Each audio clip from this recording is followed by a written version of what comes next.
What's going on, y'all? It's Athletes Culture again, coming at you with another video. So this weekend, Saturday, September 28th, Errol Spence takes on Shawn Porter for a unification fight for the WBC and IBF welterweight title of the world. Now, this is just going to be a fight prediction on who I have winning the fight. And quite honestly, I'm going to go with Errol Spence, the truth. The kid is really the truth. Man down. Errol Spence is going to win this fight. And really, how I come about, to make such a prediction like everybody else, I'm going to get into why I think Shawn Porter has a slight chance. And I only really see this fight really being 70-30 in favor of Spence. And here's why. People sleep on Shawn Porter because of the fact that they think, oh, he's just a bull rusher. He's just going to try to rush in, et cetera, et cetera. He's not as skillful as Errol Spence. And, when people say that, they have every right to say so. And, they have the evidence to back it up. It's a very valid statement. However, I try to tell people, harping back to Shawn Porter's last fight against Yordenis Ugas. Ugas, who's a Cuban boxer who has somewhat of a very skillful background in boxing.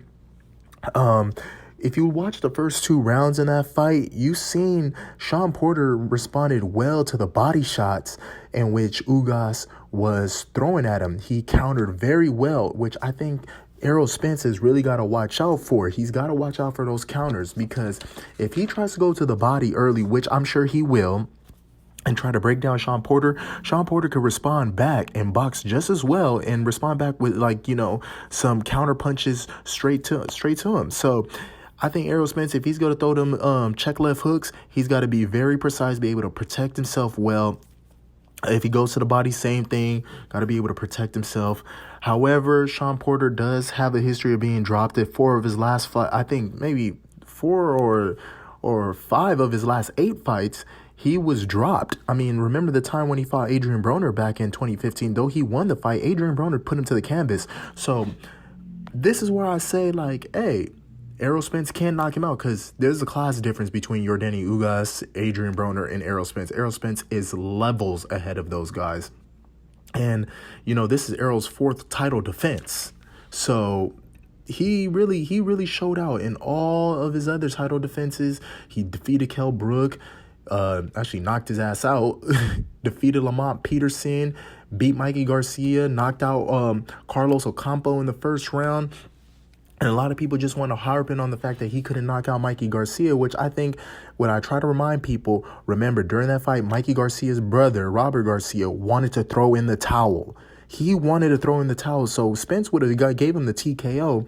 But, Mikey being, typical Mexican, with the heart, he wanted to continue. And I think Errol Spence, he looked at that and he just carried him his way. He just toyed with him for the rest of the fight. Anybody watched the fight knew that, hey, if Errol Spence wanted to really put him down, dog, he would have laid his ass out cold. And Mikey Garcia's camp knew they wanted to throw in the towel. So with all that said and well, the way I see this fight going, if Errol Spence, I really think Errol Spence is going to have to dictate this fight. If he dictates it in a sense where he just wants to play it safe, I have him winning in a unanimous decision. However, if he wants to go in there and brawl with Shawn Porter, he can put himself in a lot of danger. And really, Shawn Porter may come with a heavy counter and can really put Errol Spence in trouble and really hurt him for the rest of the fight. But I don't still think Shawn Porter gets a victory because of the fact that when he fought Yordenis Ugas, who's a more skillful fighter, somewhat of Errol Spence, that went to split decision. You could have went either ways where Yordenis would have won that fight, So in my opinion, if I want to be conservative, I got Errol Spence by knockout in the 9th round. Honestly, because Shawn Porter is going to brawl. He's going to come in there, get frustrated, be upset that, hey, he's not getting his way. Errol Spence would have broken him down to the body because he's going to go there early, and hopefully his defense will be on tact, and then he's just going to catch him with one, with Shawn Porter trying to come head first, and then lights out. There he goes, man down. So Errol Spence by knockout in the 9th round. We'll wait and see what happens tomorrow. I want to hear what y'all have to say. Like, comment, subscribe down below. Till next time.